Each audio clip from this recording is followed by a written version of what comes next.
మంచిది ప్రియులరా, కూడి వచ్చిన ప్రతి ఒక్కరికి కూడా ప్రభు అయిన యేసుక్రీస్తు నామమున వందనములు చెల్లించుకుంటున్నాను.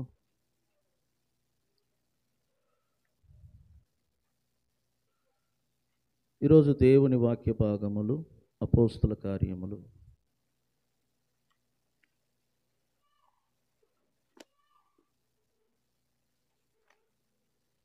14వ అధ్యాయం. అపోస్తుల కార్యములు అధ్యాయము 14.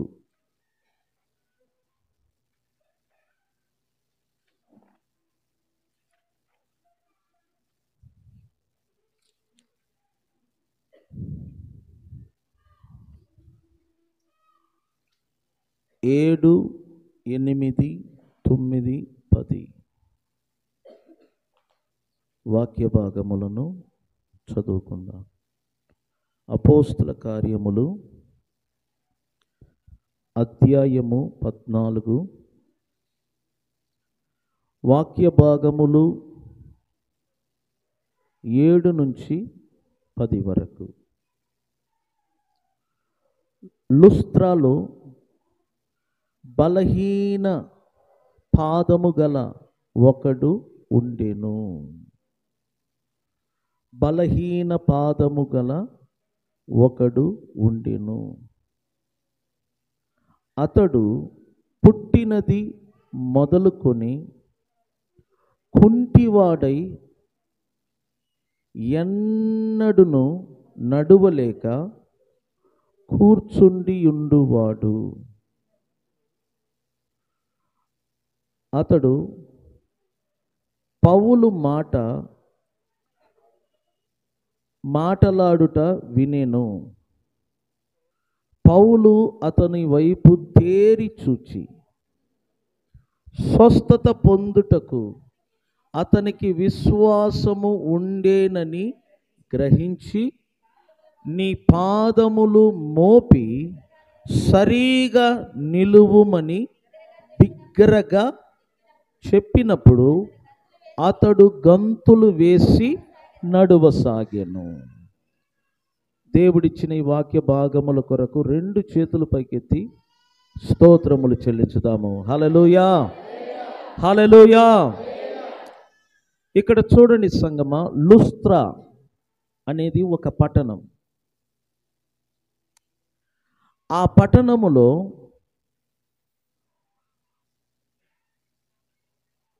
బలహీనమైన పాదము గల ఒకడు ఉండెను. ఎటువంటి పాదములంట? బలహీనమైన పాదములు అంటే బలము లేని కాళ్ళు. కాళ్ళకు బలము లేదు.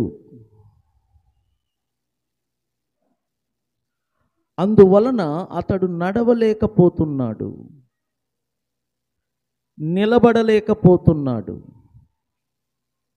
పరిగెత్తక ఒకే చోట కూర్చొని ఉన్నాడు, ఒకే చోట పడి ఉన్నాడు.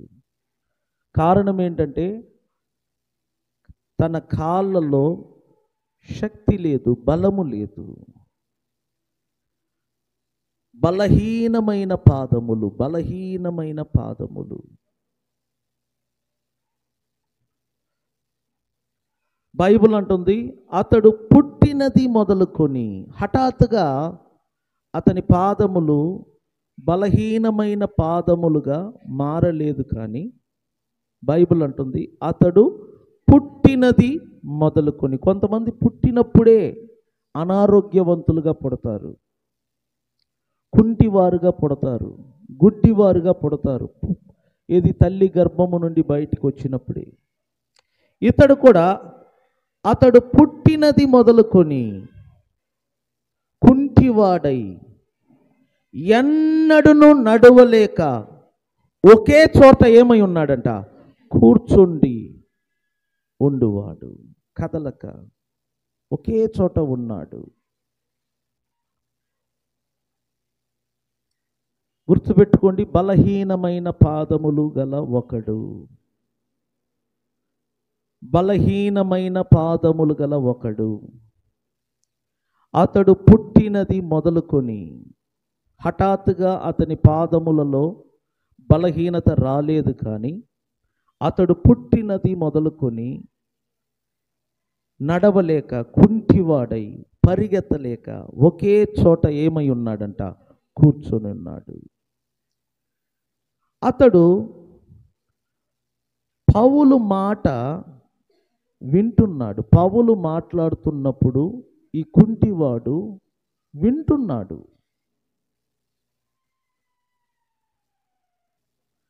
అప్పుడు పౌలు ఈ కుంటివాని వైపు చూస్తున్నాడు.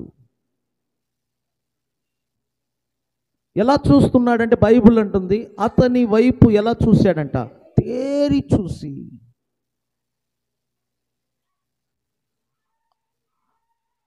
స్వస్థత పొందుటకు అతనికి విశ్వాసము ఉండేనని పౌలు ఆత్మలో గ్రహించి వాని వైపు చూసి ఇలా అంటున్నాడు, నీ పాదములు మోపి సరిగా నిలువుమని బిగ్గరగా చెప్పి. అతడు చెప్పినప్పుడంట ఆ కుంటివాడు ఏం చేశాడంట, హఠాత్తుగా లేచి గంతులు వేసి నడవసాగాను. పుట్టినది మొదలుకొని నడవలేని వాడు ఒక్క క్షణములో గంతులు వేసి నడవసాగాను. పుట్టినది మొదలుకొని అతడు కుంటివాడు. పుట్టినది మొదలుకొని అతని పాదములలో బలహీనత ఉన్నది. అంటే శక్తి లేని పాదములు, బలము లేని పాదములు, బలహీనత ఉన్నది.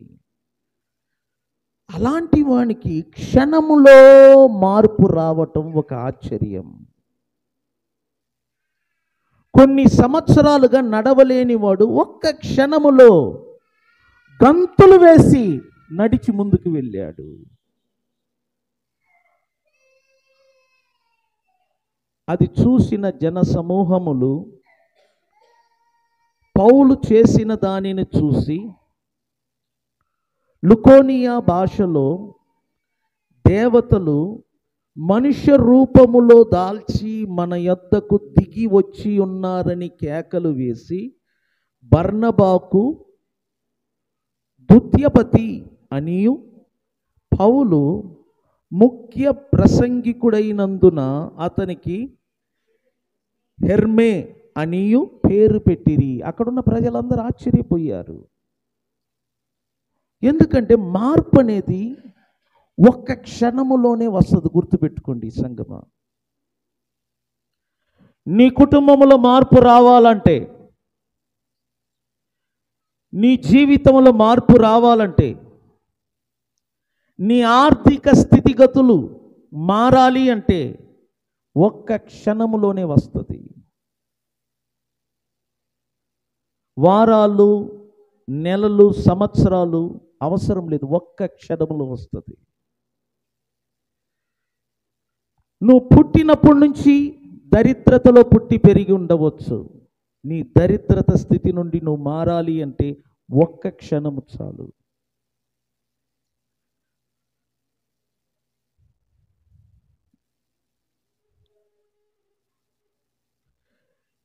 నీ పిల్లలు ఒకవేళ నీకు బలహీనత కలిగిన వారుగా ఉండవచ్చు. చూడండి, బైబిల్ అంటుంది అతని శరీరములో అన్ని అవయవాలు బాగున్నాయి, కానీ ఒక పాదములు మాత్రం ఎలా ఉన్నదంట? బలహీనమైన అవయవం. అన్ని అవయవాలు బాగున్నాయి, ఒక్క పాదము మాత్రమే బలహీనమైన అవయవముగా ఉంది. చూడు, ఒక్క పాదము బలహీనంగా ఉండుట వలన శరీరం మొత్తము శ్రమపడుతుంది. పోయిన సంవత్సరం అంతా నేను మీకు బోధించాను, సంఘము అనగా శరీరముతో సమానం. సంఘము క్రీస్తు యొక్క శరీరముగా పిలువబడుతుంది. ప్రతి విశ్వాసి సంఘములో అవయవాలుగా పిలువబడుతున్నారు. మీరందరూ కూడా క్రీస్తు శరీరములో అవయవాలుగా అమర్చబడిన అవయవాలు. మీలో ఒక్క అవయవము అనగా ఒక్క విశ్వాసి బలహీనంగా ఉన్నట్లయితే సంఘమంతా కదలలేదు. గుర్తుపెట్టుకోండి. ఒక్క పాదములు బలహీనత కలిగి ఉండుట వలన ఆ శరీరం అంట నడవలేకపోతుందంట. దాని అర్థం ఏంటి? అతని శరీరములో అతని పాదములు మాత్రమే బలహీనమైన పాదములుగా పిలువబడుతుంది. చేతులు బాగానే ఉన్నాయి, కాళ్ళు ముఖము అంతా బాగానే ఉంది, కాళ్ళల్లో పాదము మాత్రమే బలహీనమైనది. కానీ బైబిల్ అంటుంది ఆ శరీరం అంతటా లేచి నడవలేని స్థితిలో ఉన్నదంట. దాని అర్థం ఏంటి? ఒక్క అవయవము బలహీనముగా ఉన్నట్లయితే శరీరము కూడా ఏం చేయలేదంట? పరిగెత్తలేదు, నడవలేదు, పని చేయలేదు. అదేవిధంగా ఇక్కడ కూర్చున్న మీలో ఒక్క బలహీనుడుంటే, మీలో ఒక బలహీనురాలుంటే సంఘమంతా కదలలేదు, సంఘమంతా పరిగెత్తలేదు. దేవుడు అదే చెప్తున్నాడు ఈరోజు మీతో ముఖాముఖిగా. మీలో ఎవరైనా బలహీనులు ఉన్నారా? కొంతమందికి దేవుని పని కొరకు కానుకలు ఇవ్వటం, ఆ విషయంలో బలహీనత ఉంటుంది. కొంతమందికి దేవుని పరిచర్య చేయుటలో బలహీనత. కొంతమందికి దైవజనునితో కలిసి పని చేసే విషయంలో బలహీనత. కొంతమందికి చర్చికి రావటమే వారికి ఒక పెద్ద బలహీనత. కొంతమందికి బైబిల్ చదవటం కష్టంగా ఉంటుంది, అది వారి బలహీనత. కొంతమందికి ప్రార్థనలు చేయటం అది ఒక బలహీనత. ఇక్కడ కూర్చున్న మనందరిలో చూడండి, ఏదో ఒక బలహీనత మనలను కదలనీయకుండా, మనలను ముందుకు వెళ్ళనీయకుండా, మనలను ఎదగనీయకుండా ఒకే చోట కూర్చోబెడుతుంది. ఆ బలహీనత ఏంటో దేవుని సన్నిధిలో మనము కనిపెట్టాలి. ప్రతి ఒక్కరిలో బలహీనత ఉన్నది. పేతురు అంటాడు, స్త్రీ బలహీనమైన ఘట్టం. పురుషులారా, బహుశా నీ భార్య నీకు బలహీనంగా ఉండవచ్చు. నువ్వు ముందుకు వెళ్ళాలనుకుంటున్నావు, నీ భార్య నిన్ను ముందుకు వెళ్ళనీయకుండా వెనకకు లాగవచ్చు. నువ్వు దేవునిలో ఎదగాలనుకుంటున్నావు, నిన్ను ఎదగనీయకుండా నీ భార్య నీకు బలహీనంగా ఉండవచ్చు. నువ్వు పరిచర్యలో పరిగెత్తాలనుకుంటున్నావు, సువార్తలో పరిగెత్తాలనుకుంటున్నావు, దైవజనునితో కలిసి పని చేయాలనుకుంటున్నావు, బహుశా నీ భార్య నిన్ను వెనకకు లాగవచ్చు. దాని అర్థం ఏంటంటే నీ భార్య నీకు బలహీనత. అందువలన పురుషులు మీరు ముందుకు రాలేరు. స్త్రీలు, నీ పిల్లలు ఒకవేళ నీకు బలహీనతలుగా ఉండవచ్చు. నీ పిల్లలు నీ మాట వినకపోవచ్చు. నిన్ను ఎదిరించవచ్చు. నీ మాట కాదని నువ్వు చెయ్యవద్దు అన్నదానిని చెయ్యవచ్చు. నువ్వు ప్రార్థనలో ఎదగాలన్న ఆశ ఉండవచ్చు, దేవునిలో ఎదగాలన్న ఆశ ఉండవచ్చు, సంఘము కొరకు పని చేయాలన్న ఆశ నీకు ఉండవచ్చు, కానీ నీ పిల్లలు నీకు బలహీనతగా ఉండవచ్చు. యవనస్తులు యవన వయస్సులో వారికి ఉండే బలహీనతలు యవనస్తులకు ఉంటాయి. అందువలన యవన వయస్సులో దేవుని కొరకు కాడి మొయ్యలేక నువ్వు వెనక పడిపోవచ్చు. ఎందుకంటే యవనస్తులకు ఒక బలహీనత ఉంటుంది. మగపిల్లలు కానీ ఆడపిల్లలకు కానీ ప్రతి యవన బిడ్డలలో బలహీనతలు ఉంటాయి. నిన్ను ఎదగనీయకుండా, నిన్ను పరుగెత్తనీయకుండా నీకు ఏదైనా బలహీనత ఉండవచ్చు. ఆడపిల్లలు మీలో కూడా ఏదైనా బలహీనత ఉండవచ్చు. ప్రతి ఒక్కరిలో ఏదో ఒక బలహీనత మనలను ముందుకు వెళ్ళనీయకుండా ఒకే చోట ఒకే స్థలములో ఉండేటట్టు చేస్తుంది. ఆ బలహీనత ఏంటో మీరు ఈరోజు తెలుసుకోవాలి. నీ బలహీనతను నువ్వు గుర్తించు. నీ బలహీనతను తెలుసుకో దేవుని యొక్క సన్నిధిలో. ఆ బలహీనత నీలో ఉన్నంత వరకు నువ్వు నడవలేవు. ఆత్మీయంగా నువ్వు నడవలేవు. దేవునితో కలిసి నువ్వు నడవలేవు. సంఘముతో కలిసి నువ్వు నడవలేవు. దైవజనునితో కలిసి నువ్వు నడవలేవు. ఎందుకంటే నీలో ఉన్న బలహీనత నిన్ను నడవనీయకుండా చెయ్యవచ్చు. ఆ బలహీనత నుండి మీరందరూ కూడా ఈరోజు విడుదల పొందాలని దేవుడు కోరుకుంటున్నాడు. చేతులు పైకెత్తి స్తోత్రం చెప్తామా? ఎందుకంటే బలహీనత మనలను కృంగతీస్తుంది. బలహీనత ఒకే చోట ఎదగనీయకుండా చేస్తుంది మనలను.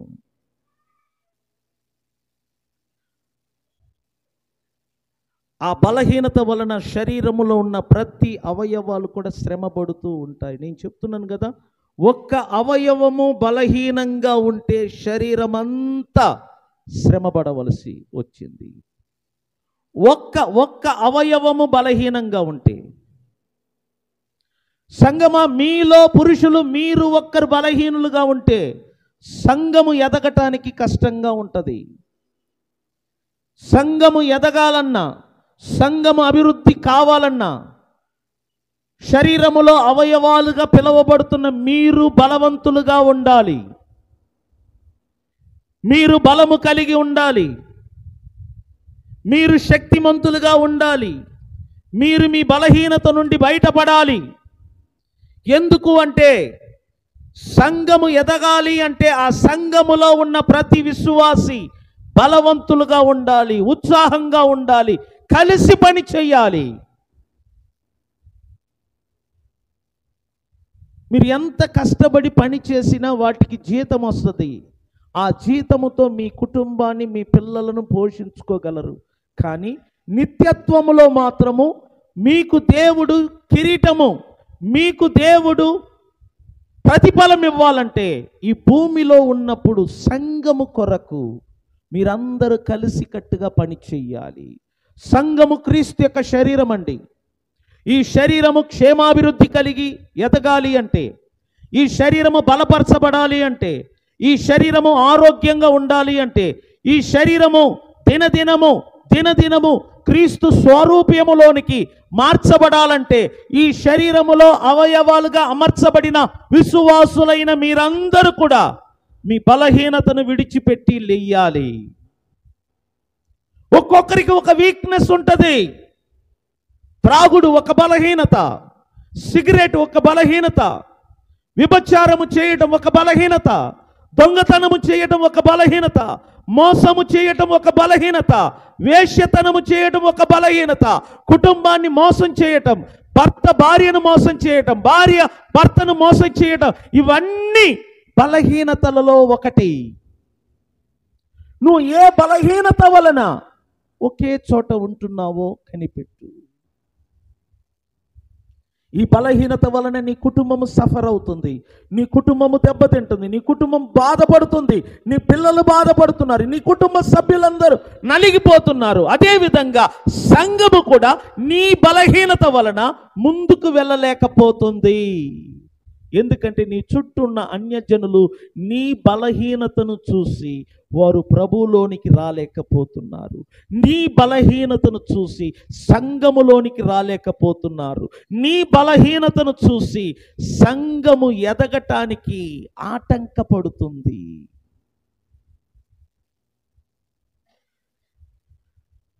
నేను చెప్తున్నాను, దేవుని సన్నిధిలో యేసు నామమున ఇక్కడ కూడి ఉన్న ప్రతి ఒక్కరిలో ఉన్న బలహీనత నుంచి పరిపూర్ణమైన విడుదల యేసు నామమున కలుగునుగాకని ప్రకటిస్తున్నాను. నమ్మిన వారు స్తోత్రం చెప్పండి. ప్రతి ఒక్కరిలో ఉన్న బలహీనత నుంచి విడుదల కలగాలి యేసు నామమున. ప్రతి యవన బిడ్డలు వారి వయస్సులో ఉన్న బలహీనత నుంచి విడుదల పొందాలి యేసు నామమున. ప్రతి ఆడపిల్లలు నేను చెప్తున్నాను, నీకున్న బలహీనత నిన్ను ఎదగనీయదు, నిన్ను చదవనీయదు, నిన్ను ముందుకు రానియదు. నీకు దేవుడు నియమించిన ప్రతి ఆశీర్వాదములను పొందనీయకుండా నీ బలహీనత నిన్ను క్రిందికి లాగుద్ది. అందుకే దేవుడు నీతో చెప్తున్నాడు, నువ్వు ఏ విషయమై బలహీనత కలిగి ఉన్నావో ఆ బలహీనత నుండి యేసు నామమున రా బయటికి. ఎందుకంటే బైబిల్ అంటుంది, బలహీనమైన వాడు ఒకడు ఉన్నాడు, వాడు నడవలేక ఉన్నాడు, గంతులు వేయలేక, పరుగులెత్తలేక ఒకే చోట పడి ఉన్నాడు. అంటే ఎదుగుదల లేదు. ఎక్కడ వేసిన గొంగలి వలె ఒకే చోట. ఎదుగుదల అవసరం. చెట్టు చూడండి, నేను అప్పుడప్పుడు ఆ చెట్టును చూసి నేర్చుకుంటూ ఉంటాను పాఠమును. ఆ చెట్టు ఒకే చోట ఉంటుంది, కానీ దానిలో ఎదుగుదల, అభివృద్ధి కనబడుతుంది. చెట్టు చూడటానికి ఒకే చోట ఉంది, కానీ ప్రతి సంవత్సరము ఆ చెట్టు తనకు తెలియకుండా ఎదుగుతూ ఉంటుంది. కొన్ని సంవత్సరాల క్రితము ఆ చెట్టు ఒక మొక్కగా, కొమ్మగా ఉండి ఉంటుంది, కానీ ఇప్పుడు చూడండి పెద్ద వృక్షముగా మారింది. ఒకే చోటు. దాని యొక్క కొమ్మలంట తన చుట్టూ ఉన్న స్థలమంతట కమ్ముకున్నదంట. ఆ విధంగా మనము ఎదగాలి, మనము ఎదగాలి. కానీ మన ఎదుగుదలకు ఆటంకము బలహీనత. బలహీనత అంటే వీక్నెస్ అంటారు. వీక్నెస్. బైబిల్ ఏమంటుంది తెలుసునా? యేసు శిలువ మీద మన రోగములను, మన బలహీనతలను భరించాడంట. స్తోత్రం చెప్పండి. యేసు శిలువ మీద మన రోగములను, మన బలహీనతలను భరించాడు. మత్తయి సువార్త 8:17 చదవండి.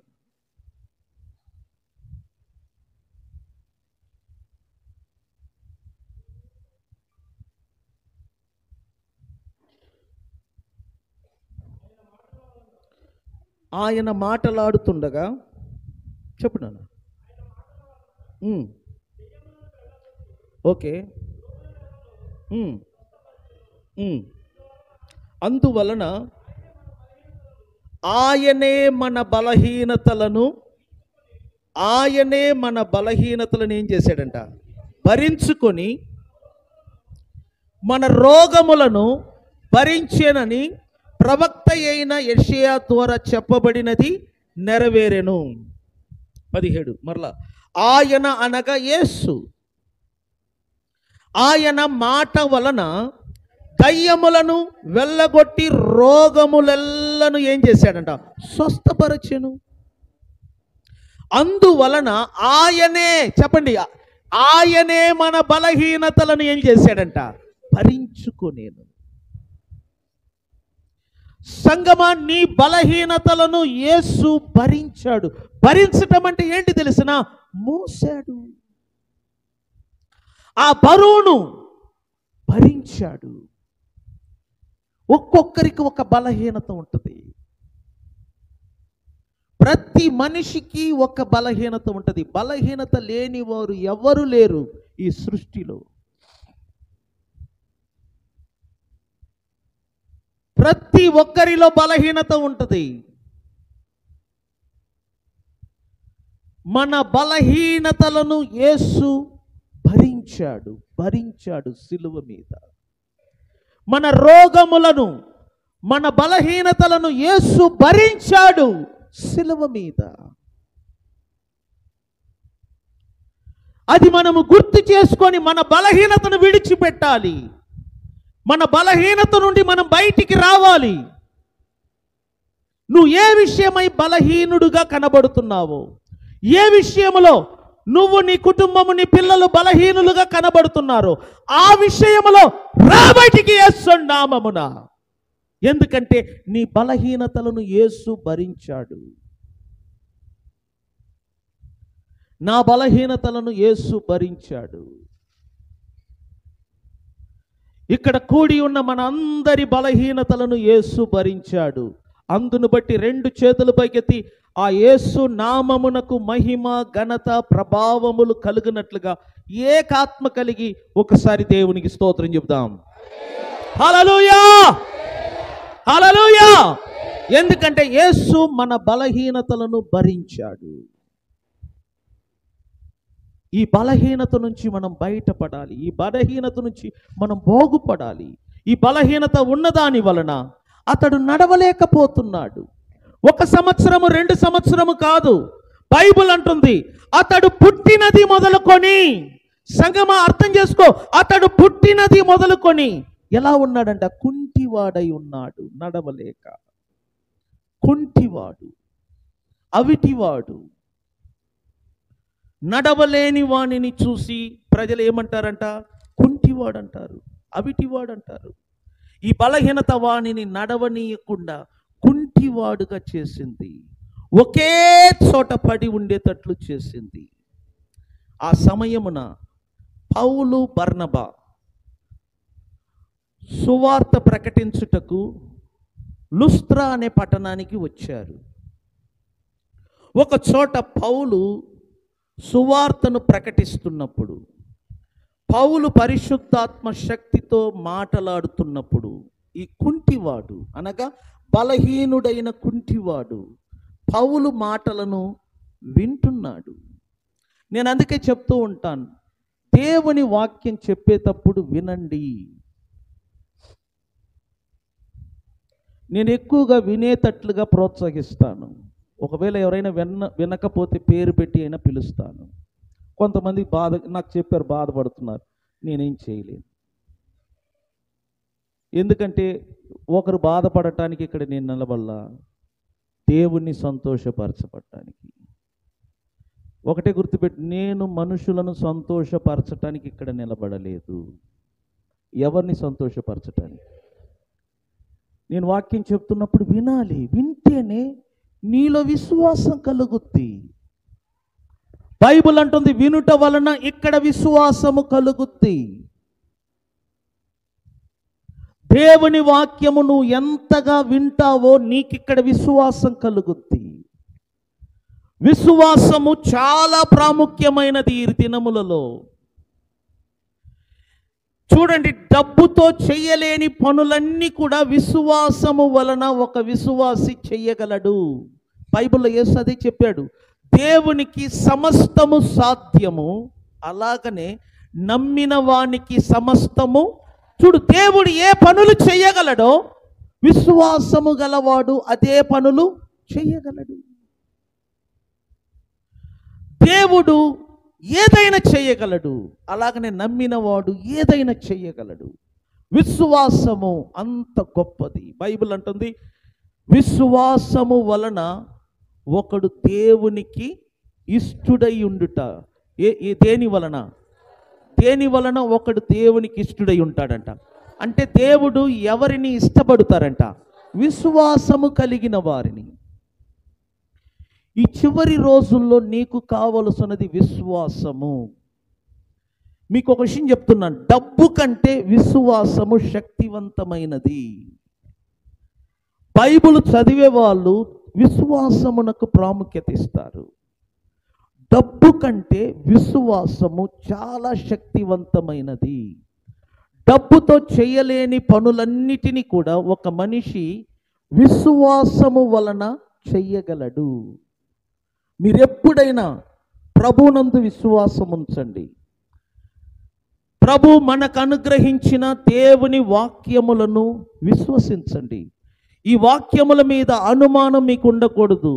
ఈ వాక్యముల మీద మీకు అవిశ్వాసం ఉండకూడదు. ఒక చిన్న మాట చెప్పి నేను ముందుకెళ్తాను. హెబ్రీలకు రాసిన పత్రిక,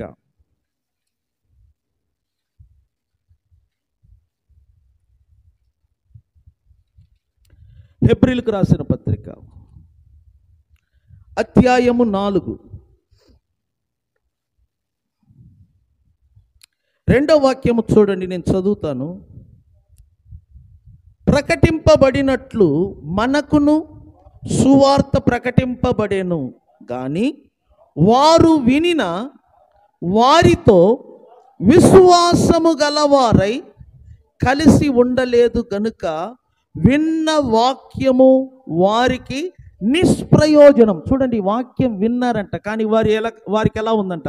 నిష్ప్రయోజనమైనదాయను. నిష్ప్రయోజన వినిన వాక్యము.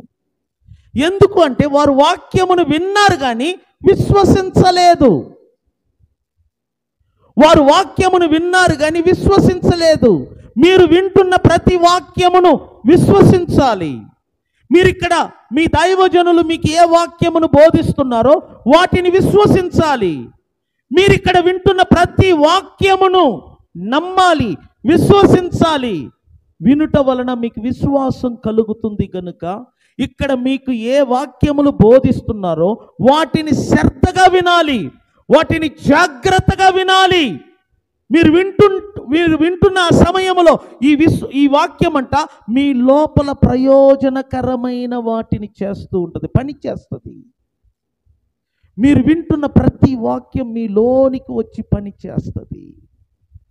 అందుకే కొంతమందికి వాక్యం వింటున్నప్పుడు ఆ వాక్యం వలన వారికి నిష్ప్రయోజనం అంటే ప్రయోజనమే కలగదంట. కారణం ఏంటంటే వారు వింటున్నారు కానీ విశ్వసించడం లేదు, వారు వింటున్నారు కానీ అంగీకరించడం లేదు, వారు వింటున్నారు కానీ నమ్మటం లేదు. వాక్యం వినేటప్పుడు నమ్మకముతో, విశ్వాసముతో, శ్రద్ధ కలిగి ఉండాలని నేను చెప్తున్నాను. మీ దృష్టి అటు ఇటు మళ్ళకూడదు. మీ 2 కనులు దైవజనుని మీదనే ఉండాలా. మీ 2 చెవులు దైవజనుని నోట నుండి వస్తున్న ఆ మాట మీదే ఉండాలా. ఎందుకంటే దేవుని వాక్యం అంట ఆత్మగాను జీవముగాను ఉన్నదంట. దేవుని ప్రతి వాక్యము ఆత్మగాను జీవముగాను పనిచేస్తుంది. దైవజనుడు నోట నుండి వస్తున్న ఆ మాటలు ఆత్మగా జీవముగా నీ చెవులో ప్రవేశిస్తుంది. ఆ మాటలు నీ లోపలికి వెళ్ళి నీ లోపల విశ్వాసాన్ని కలిగిస్తుంది, నీ లోపల పని చేస్తుంది, మీ లోపల కార్యము చేస్తుంది. తెస్సలోనికలకు రాసిన పత్రిక మొదటి తెస్సలోనికలకు రాసిన పత్రిక 13 ఇక్కడ చూడండి. 2వ అధ్యాయం మొదటి తెస్సలోనికలకు రాసిన పత్రికలో అధ్యాయము 2:13 మీరు దేవుని గూర్చి వర్తమానము మా వలన అంగీకరించినప్పుడు మనుషుల వాక్యమని ఎంచక అది నిజముగా, ఆ మాట చూడండి, అది నిజముగా ఉన్నట్టు దేవుని వాక్యమని దానిని అంగీకరించితిరి గనుక మేమును మానక దేవునికి కృతజ్ఞతాస్తుతులు చెల్లించుచున్నాము. ఆ వాక్యమే విశ్వాసులైన మీలో కార్యసిద్ధి కలగ చేయుచున్నది. స్తోత్రం చెప్పండి. చూడు, ఇక్కడ మీరు వింటున్న ప్రతి వాక్యం అంట మీ లోపల పని చేస్తుందంట. నన్ను చూడండి, మీ లోపల పని చేస్తుంది. ఎలా పని చేస్తుంది తెలిసిన? మీలో ఉన్న బలహీనతను వెళ్ళగొట్టునట్లు, మీలో ఉన్న బలహీనతలను వెళ్ళగొట్టునట్లు మీరు వింటున్న వాక్యములు మీలోనికి వచ్చి కార్యసిద్ధి పని చేస్తుంది. ఎప్పుడంటే ఇక్కడ బోధిస్తున్న ప్రతి మాట దేవుని వాక్యమని నిజముగా నువ్వు నమ్మి అంగీకరించినప్పుడు ఈ మాటలు నీలోనికి వచ్చి నీలో పని చేస్తుంది. ఎలా? నీలో ఉన్న ప్రతి బలహీనతను తొలగిస్తుంది, నీకు బలమును ఇస్తుంది, నిన్ను నడవనిస్తుంది, నిన్ను పరిగెత్తేటట్లు చేస్తుంది.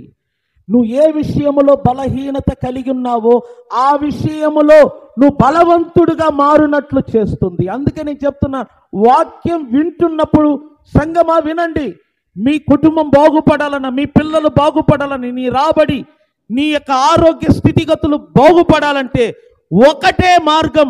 నువ్వు వాక్యం వింటున్నప్పుడు జాగ్రత్తగా విను.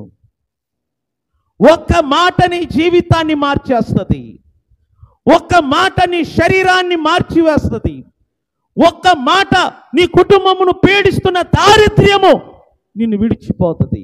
ఒక్క మాటలో నువ్వు స్వస్థత పొందుతావు. ఎందుకంటే నువ్వు వింటున్న వాక్యం అంట నీలోనికి వచ్చి కార్యసిద్ధి కలగజేస్తుంది, పని చేస్తుంది. అందుకే వాక్యం వినేవారు జాగ్రత్తగా వినాలా. మీరు అనుకుంటారు గొప్ప వ్యక్తి, పేరుగాంచిన వ్యక్తితో లేదు, దేవుడు గాడిద ద్వారా మాట్లాడాడు బైబిల్ అంటుంది.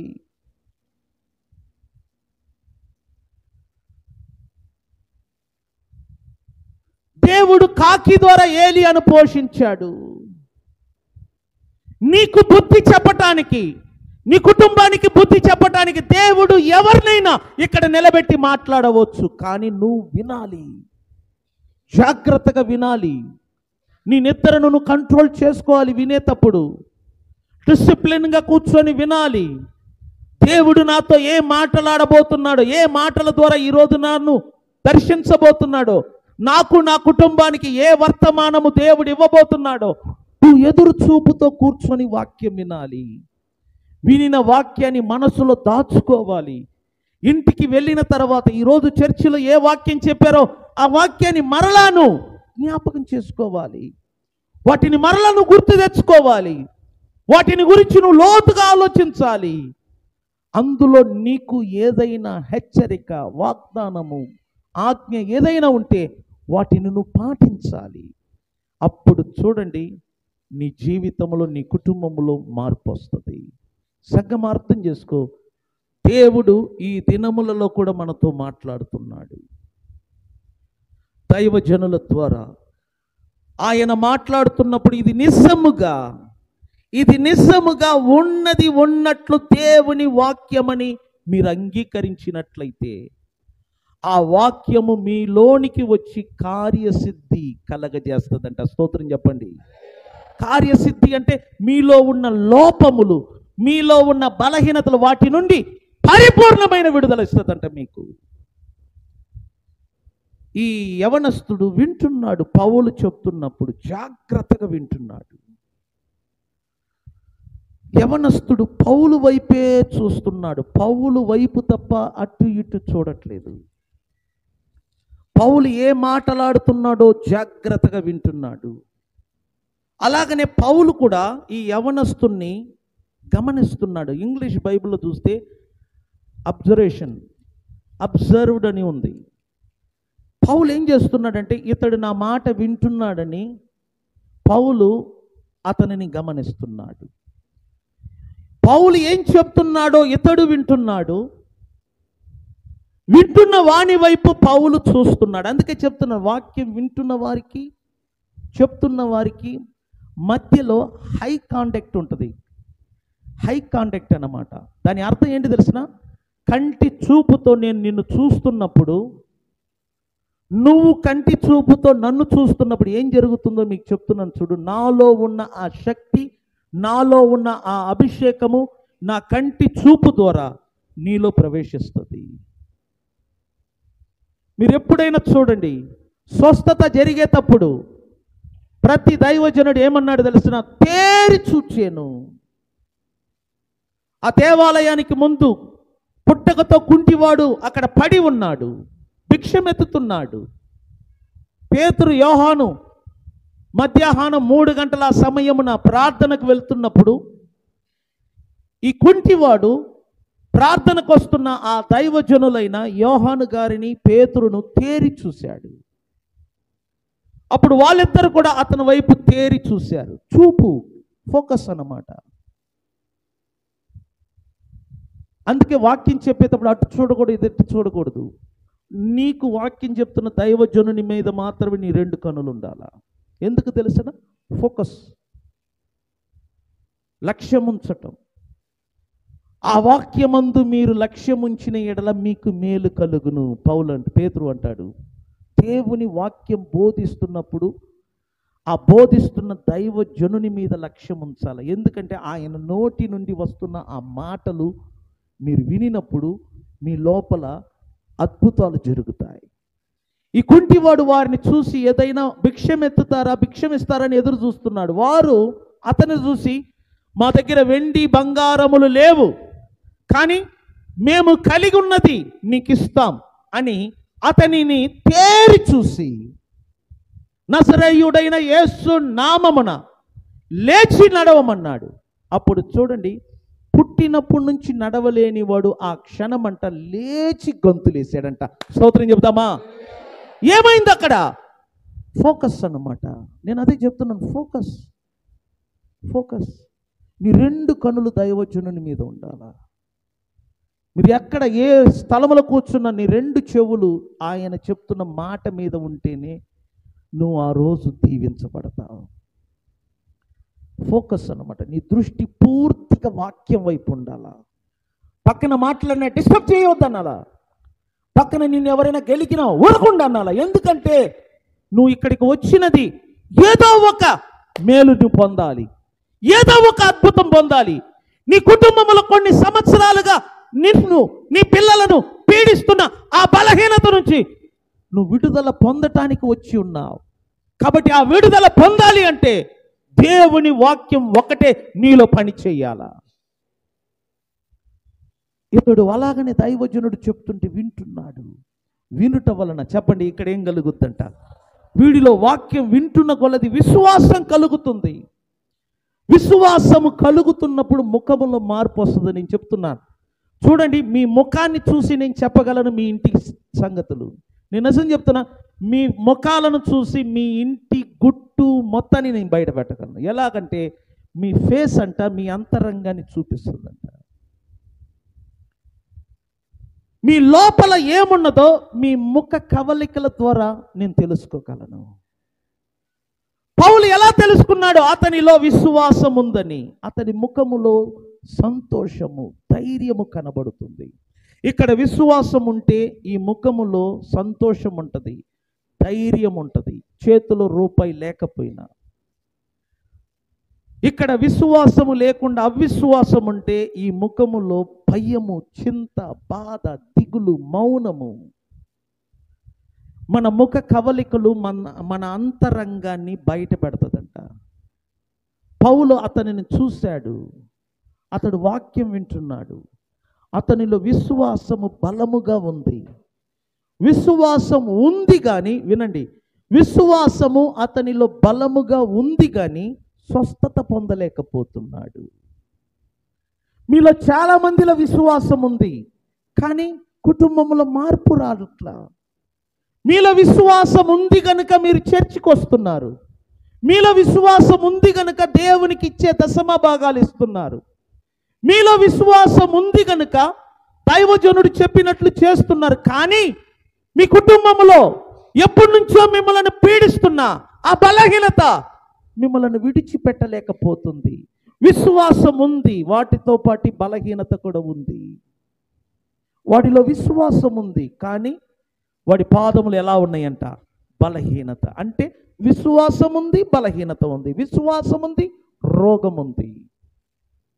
ప్రభు చెప్పాడు కదా, విశ్వసించిన వానికి సమస్తము సాధ్యమే, నమ్మిన వానికి సమస్తము సాధ్యమే.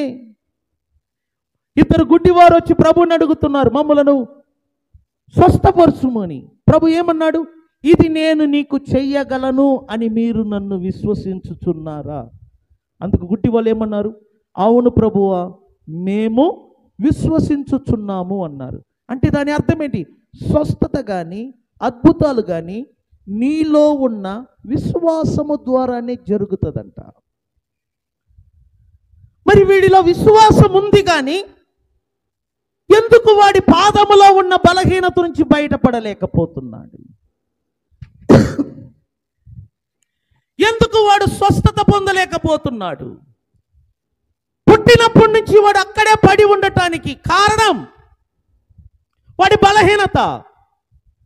మరి వారి బలహీనత నుంచి బయటపడటానికి కావలసిన విశ్వాసం ఉంది కనుక వాడు ఎందుకు బయటపడలేక లేయలేక అక్కడే ఉన్నాడు? ఎందుకంటే బైబిల్ అంటుంది, క్రియలేని విశ్వాసము మృతము. చాలా మందిలో విశ్వాసం ఉంటుంది కానీ క్రియ ఉండదు. క్రియ అంటే పని చెయ్యరు. విశ్వాసం ఉంటే సరిపోదు, ఆ విశ్వాస ప్రకారంగా నువ్వు పని చెయ్యాలి. చిన్న ఉదాహరణ చెప్తున్నా మీకు అర్థం అవ్వటానికి. దినకరన్ గారు వాళ్ళ భార్య, ఆమె పేరు స్టెల్లా దినకరన్ గారు అనుకుంటా. ఆమె ఒక సాక్ష్యము రాయటము నేను పుస్తకంలో చదివాను. ఒక సందర్భంలో ఆమెకు ఈ గోడ నొప్పి వచ్చి చాలా బాధపడుతుందంట. ఈ ప్రాంతంలో ఈ నొప్పి వలన చెయ్యి ఎత్తలేకపోతుంది, పని చేసుకోలేకపోతుంది. ఆమె కనిపించిందంటే నా భర్త దైవజనుడు కదా, ఆయన ప్రార్థన వలన ప్రపంచంలో కొన్ని లక్షల మంది స్వస్థత పొందుతున్నట్టుగా వాళ్ళే ముందుకొచ్చి సాక్ష్యం చెప్తున్నారు. కాబట్టి నా భర్త అయిన దినకరన్ గారి కాడికి పోయి ప్రార్థించుకుందామని దినకరన్ దగ్గరికి వెళ్ళి, ఈ గోడ నొప్పిగా ఉంది, చేయి పెట్టి ప్రార్థన చేయమన్నారంట. చేయమంటే దైవజనులు కూడా చేయి పెట్టి ప్రార్థించారంట, కానీ నొప్పి పోలేదు. మళ్ళా ఈమె ఉపవాసం ఉండి ప్రార్థన చేస్తుందంట, నొప్పి పోలేదు.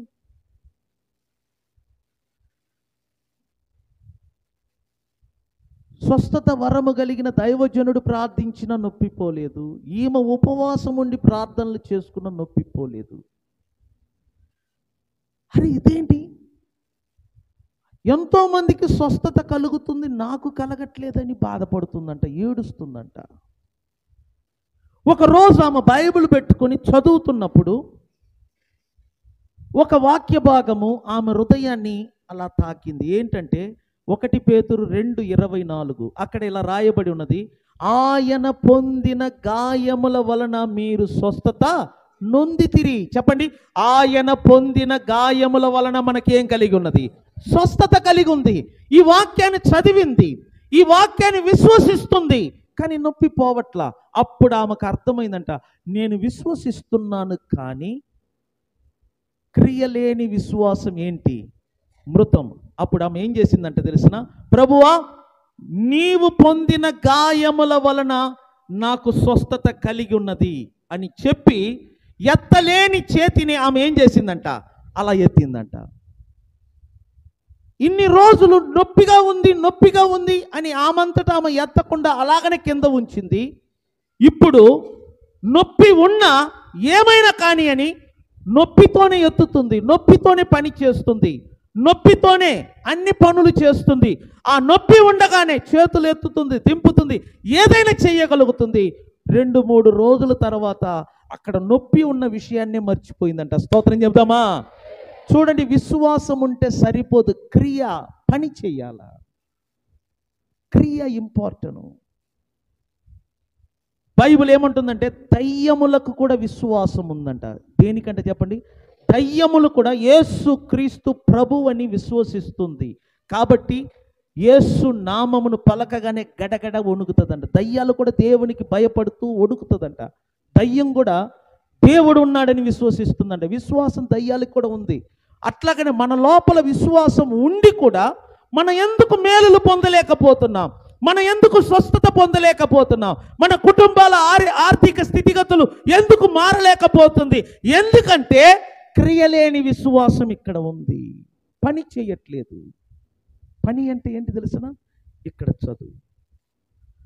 బైబిల్ అంటుంది, పౌలు ఆ కుంటివాడు వైపు తేరి చూసి ఒక మాట అంటున్నాడు. ఏమని చదువుతాను చూడండి. అపోస్తులుడైన పౌలు వాని వైపు చూసినప్పుడు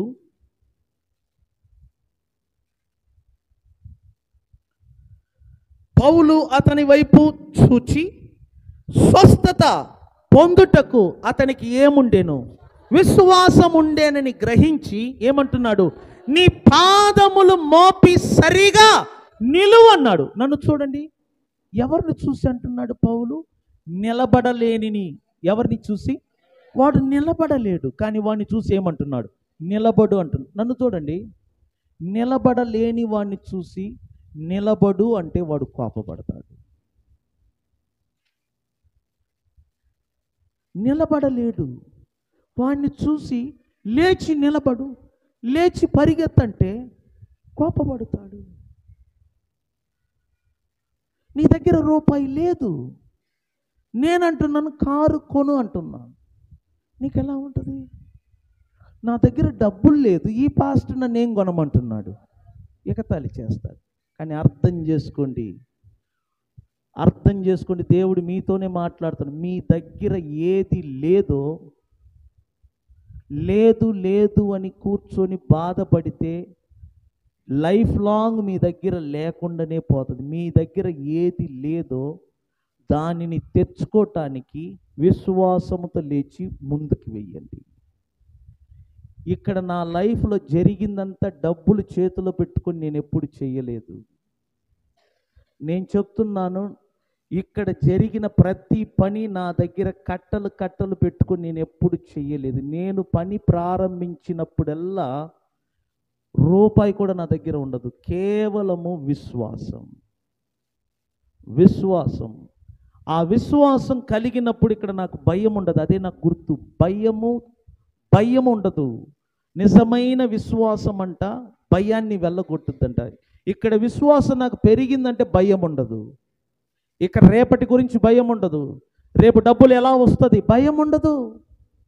ఖచ్చితంగా దేవుడు ఇస్తాడు అన్న పూర్తి నమ్మకం ఉంటుంది. అది చూడండి, అద్భుతాలు తీసుకొని వస్తుంది. నేను చెప్తున్నాను, మీరేం చేస్తున్నారంటే లేదు అని ఒకే చోట పడి ఉంటున్నారు. మీ వలన కాదు, మీ లైఫ్లో మార్పు రాదు. నేను చెప్తున్నాను. పౌలు అంటున్నాడు, నడవలేని వాడిని చూసి లేచి ఏమన్నాడు చెప్పండి? అతడు ఏమంటున్నాడు చూడండి, బైబిల్ భాషలో ఏమంటున్నాడు అతడు? నీ పాదములు మోపి. వాడి పాదములు ఎటువంటిదంట చెప్పండి? ఎటువంటిదంట? కానీ వాడిని చూసి ఏమంటున్నాడు? బలహీనమైన నీ పాదములను నువ్వేం చేయి? మోపి సరిగా నిలబడి అన్నాడు. ఎలా? నెమ్మదిగా అన్నాడా? బిగ్గరగా అన్నాడా? దాని అర్థం ఏంటి తెలుసునా? బిగ్గరగా అన్నాడంటే లోబడు అని అర్థం.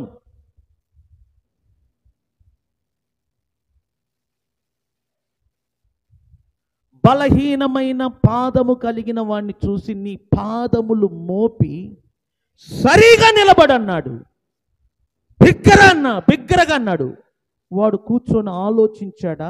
గంతులు వేసి వెంటనే లేచాడా? నేను చెప్తున్నాను, మీరు జోక్గా తీసుకుని, నేను 31 రాత్రి చెప్పాను, మీరు మిల్లు పెడతారు, మీరు జోక్గా తీసుకుంటున్నారు. నేను ఎప్పుడు ఇక్కడ మాట్లాడితే జోక్గా మాట్లాడను. మన చర్చి సంబంధం లేని కుర్రోడు ఇక్కడికి వచ్చి చెప్తున్నాడు, అన్న నేను కూడా సాక్ష్యం చెప్పాలనుకున్నాను. ఏంటి అన్నాను, ఈరోజు నేను కారు కొన్నాను కదా, ఆ కారు నేను కొంటానని 2024లో నువ్వు చెప్పావు. నేను నవ్వాను నువ్వు చెప్తున్నప్పుడు. నేను నవ్వానన్న నువ్వు చెప్తున్నప్పుడు నేను నవ్వాను. నువ్వు చెప్పిన 3వ నెల నేను కారు కొన్నాను. అందుకే నిన్ను తీసుకెళ్ళి నీ చేతులారా నేను రిబన్ కటింగ్ చేపించాను. నేను షాక్ అయ్యాను. నేను చెప్పింది ఎప్పుడు నాకు గుర్తులేదు. దాని అర్థం ఏంటంటే, చర్చికి రానివాడికి ఇక్కడ ఉన్న వ్యక్తి మాట చెప్తే జరుగుతుందంటే, చర్చికి వచ్చిన మీకెందుకు జరగట్లేదంటే మీరు ఇక్కడ కూర్చొని సరదాగా తీసుకుంటున్నారు, మీరేదో జోక్గా తీసుకుంటున్నారు. నేను చెప్తున్నాను సీరియస్గా, దైవజనుని, ఈ నోటి నుంచి ఏ మాట వస్తుందో అదే జరుగుద్ది. మీరు సీరియస్గా తీసుకుంటే రాసి పెట్టుకోండి, 2025 తిరిగే లోపు మీ ఇల్లు, మీ వాకిలు, మీ స్థితిగతులు, మీ పరిస్థితులు మారకపోతే నన్ను అడుగు. మీరు ఇక్కడ కూర్చొని జోక్గా తీసుకుంటున్నారు, పిల్లల చేష్టలు కలిగి. బయట వాడికి జరుగుతుంది. బయట వాడికి జరుగుతుంది, నీకెందుకు జరగట్లేదు? ఎందుకంటే ఇది దేవుని వాక్యమని నిజముగా మీరు నమ్మలేకపోతున్నారు. బయట వారికి జరుగుతుంది, నాకు స్వస్థత జరిగిందని, మీకెందుకు జరగట్లేదు? సరదాగా తీసుకుంటున్నారు. యేసు ప్రభు నాజరేత్ అనే ఊరికి వెళ్ళాడంట, అక్కడ స్వస్థతలు జరగలేదంట. కపెర్నహూముకు వెళ్తే అక్కడ స్వస్థతలు జరుగుతున్నాయి. సొంత ఊరు, పుట్టి పెరిగిన ఊరికి వస్తే అక్కడ స్వస్థతలు జరగలేదు. ఎందుకు? ఎందుకంటే యేసు అంటే చిన్న చూపు. ప్రపంచమంతా ఆయన చూడాలని కోరుకుంటే నాజరేతు మాత్రం యేసుని చిన్న చూపు చూస్తుంది. మన మరియమ్మ కొడుకే కదా, వాళ్ళ సహోదరులు సహోదరులందరూ మనతో కలిసి నివాసము చేస్తూ చిన్న చూపు.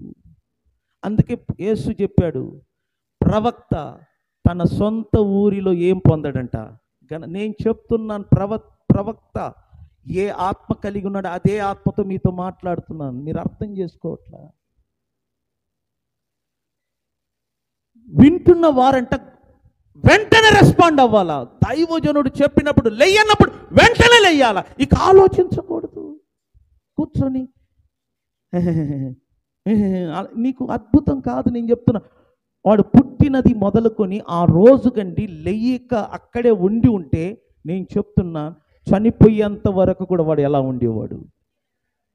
అర్థమైందా? పుట్టినది మొదలుకొని ఎలా ఉన్నాడంట? నడవలేక. బైబిల్ ఏమంటుంది చెప్పండి? వాడు పుట్టినది మొదలుకొని ఎలా ఉన్నాడు? నడవలేక ఒక్క చోటనే ఉన్నాడు. పౌలు లేచి నిలబడు అని చెప్పగానే గంతులు వేసి లేచాడు. దాని అర్థం ఏంటి? పౌలు చెప్పగా రెస్పాండ్ అయ్యాడు, పౌలు చెప్పగా లోబడ్డాడు, పౌలు మాటకు స్పందించాడు. ఇది ఇంపార్టెంట్ విశ్వాసులకు. ఇక్కడ ఏ మాటలు చెప్తున్నారు? రెస్పాండ్ అవ్వండి, స్పందించండి. ఇది చెయ్యంటే అది చెయ్యండి, కూర్చోంటే కూర్చోండి, లేచి సరిగా నిలబడంటే నిలబడు. అమ్మో నాకు మోకాలు నొప్పి, అమ్మో నాకు చెప్పులు నొప్పి, నువ్వు గండి లేయకుండా ఆ నొప్పికి భయపడి అలాగనే కూర్చుంటే రాసి పెట్టుకో, నువ్వు చనిపోయేంత వరకు అదే నొప్పితో ఉంటావు. స్వస్థత నీ స్పందన మీద ఆధారపడి ఉంది. స్వస్థత నీ లోబడే స్వభావం మీద ఆధారపడి ఉంది. స్వస్థత ఇక్కడ ఏం చెప్తున్నారో నువ్వు ఎప్పుడు రెస్పాండ్ అవుతావో వెంటనే నీకు జరుగుద్ది. ఈరోజు మీకు నేను టెస్ట్ పెట్టబోతున్నాను. అదేంటంటే లేచి నిలబడండి, చూద్దాం. మీరు ఏ బాధలో ఇక్కడికి వచ్చారో నాకు తెలియదు. నీ కుటుంబాన్ని పట్టి పీడిస్తున్న బలహీనత ఏంటో నాకు తెలియదు. నువ్వు ఏ బలహీనత వలన బాధపడుతున్నావో నాకు తెలియదు. ఒకవేళ శరీర సంబంధమైన బలహీనత నీకుండవచ్చు, లేకపోతే మానసికమైన బలహీనత, ఆత్మ సంబంధమైన బలహీనత, బైబిల్ చదవలేకపోవటం, ప్రార్థించలేకపోవటం, మందిరానికి క్రమముగా రాలేకపోవటం, ఇది ఒక బలహీనతే. లేకపోతే నీ పిల్లలు నీకు బలహీనతగా ఉండవచ్చు. నువ్వు దేవుళ్ళ ఎదగాలని నువ్వు అనుకుంటున్నావు, కానీ నీ పిల్లలు నీ మాట వినట్లేదు. నీ పిల్లల వలన నీకు పేరు ప్రతిష్టత దెబ్బతింటుంది. నీ పిల్లలే నీకు బలహీనతగా ఉండవచ్చు. నీ బలహీనత ఏమిటి? యవనస్తులు, ఏమిటి నీ బలహీనత? నీ వయస్సులో నీకున్న బలహీనత ఏమిటి? నీ బలహీనత నిన్ను ఎదగనీయదు. నీ యవన వయస్సులో దేవుని వెతుకు, దేవుని సన్నిధిలో ఉండు, దేవుని సన్నిధిలో ప్రార్థించు, దేవుని సన్నిధిలో కన్నీరు కార్చు, నీ భవిష్యత్తు కొరకు కన్నీరు కార్చు, ఉపవాసం ఉండు. నీకు మంచి భవిష్యత్తు దేవుడిస్తాడు. నువ్వు దేవుని బిడ్డవు, ఖచ్చితంగా నీకు మంచి భవిష్యత్తు జరుగుద్ది.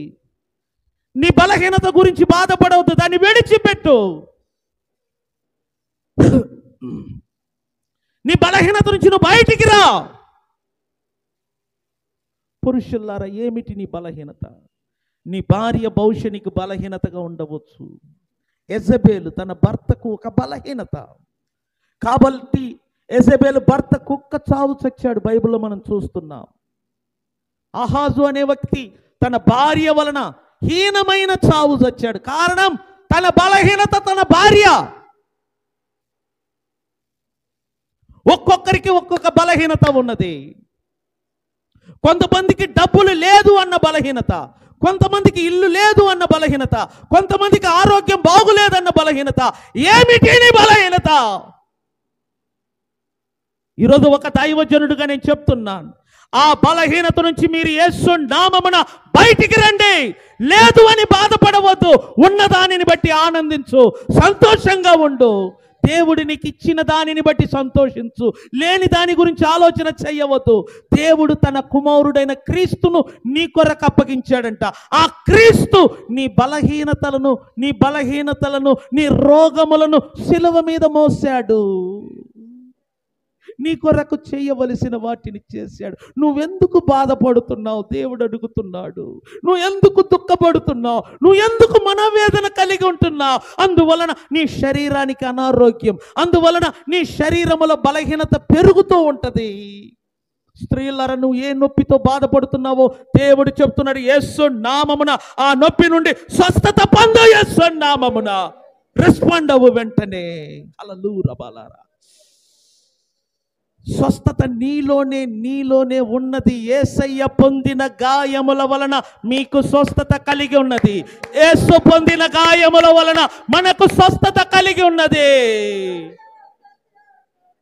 మీరు ఆ రోగమునకు, ఆ నొప్పికి లోబడొద్దు, నిలబడు. ఆ నొప్పిని యేసు నామమున పో పో పో అని వెళ్ళగొట్టు. బైబిల్ అంటుంది, నా నామమున వారు దయ్యములను వెళ్ళగొట్టుదురు. హల్లెలూయా బాలారా షందర్. చెప్పండి, యేసు నామమున. చెప్పండి, ఏ నామమున? ఏ నామమున?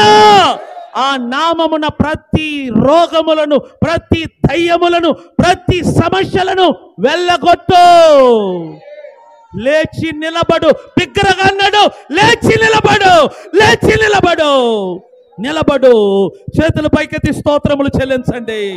స్తుతించండి, స్తుతించండి. దేవుని బిడ్డలు స్తుతించండి. హల్లెలూయా బాలారా షందరా మామా మామా. స్వరమెత్తి దేవుని స్తుతించండి. హల్లెలూయా, హల్లెలూయా, హల్లెలూయా. స్వస్థత పొందండి యేసు నామమున. విడుదల పొందండి యేసు నామమున.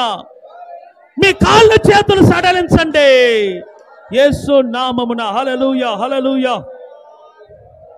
Praise the Lord, praise the Lord, praise the Lord. స్వరమెత్తి, స్వరమెత్తి నేను చెప్తున్నాను, బిగ్గరగా, బిగ్గరగా. స్త్రీల వైపు శబ్దం రావట్లేదు. ఆర్భాటము చేయండి.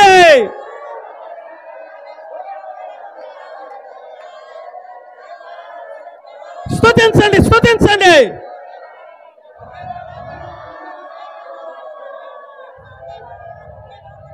స్తుతించండి ప్రతి ఒక్కరు.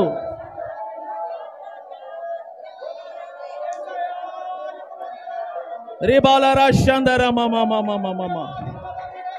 ఉరి బాలరా షతర మామా మాలరా షియర బాబా. ఉరా బాలరా షందర మామా మామా మామా. హల్లెలూయా, హల్లెలూయా.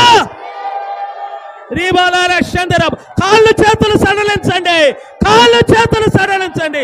స్వస్థత పొందండి. విడుదల, విడుదల. హల్లెలూయా, హల్లెలూయా, హల్లెలూయా, హల్లెలూయా, హల్లెలూయా, హల్లెలూయా. స్తోత్రం, స్తోత్రం, స్తోత్రం, స్తోత్రం, స్తోత్రం, స్తోత్రం. చప్పట్లు తడుతూ దేవుని మహిమపరచుదాం. ప్రతి ఒక్కరు, ప్రతి ఒక్కరు. షమరలర షందర మామా మామా. రిబలర షదర బాబా బాబా.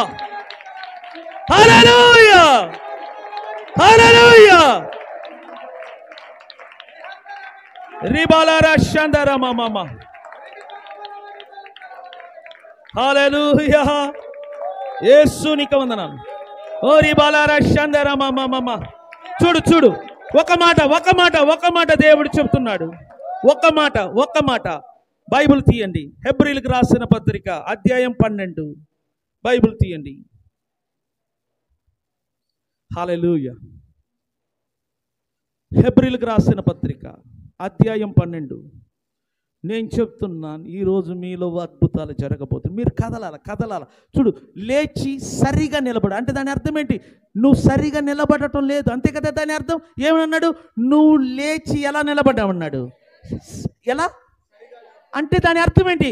నువ్వు ఎలా నిలబడుతున్నావు? సరిగా లేదు, సరిగా నిలబడు అన్న వెంటనే వాడు గంతులు వేసి నడవసాగెను.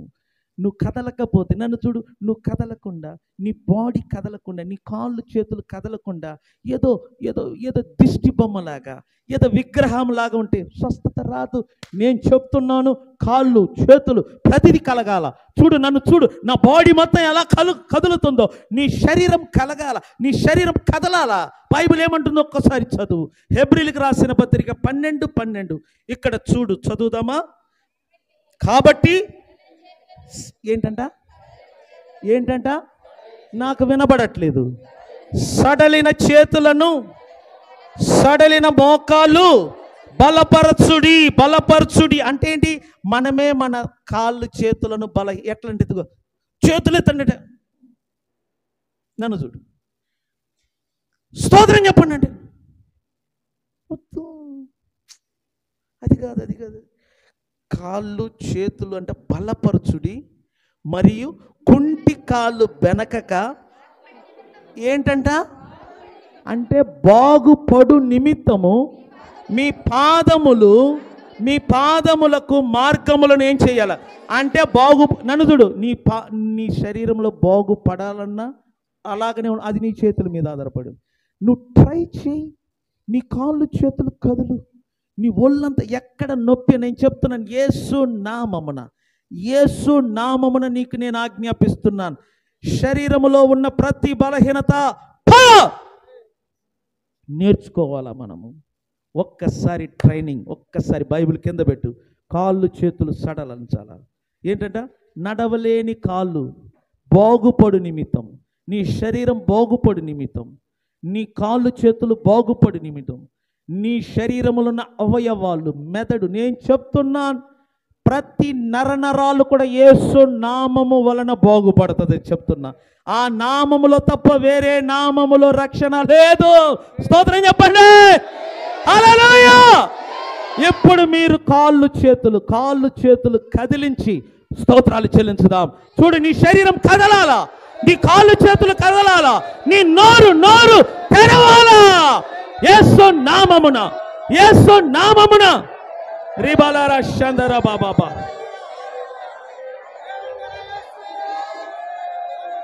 హల్లెలూయా, praise the Lord, praise the Lord. ఆర్భాటం చేయండి, గంతులు వెయ్యాలా. స్వస్థత పొందండి యేసు నామమున. మీ దారిద్ర్యము నుండి విడుదల కలుగును గాక. Hallelujah, hallelujah, hallelujah, hallelujah, hallelujah. రీబాలారా శాంతరాబా. Praise the Lord. సంతోషంగా ఉన్నవారు చప్పట్ల ద్వారా దేవుని మహిమపరచుదాము. చప్పట్ల ద్వారా అది. Amen, hallelujah, praise the Lord. ప్రార్థన మల్లికార్జున్ ప్రార్థిస్తారు.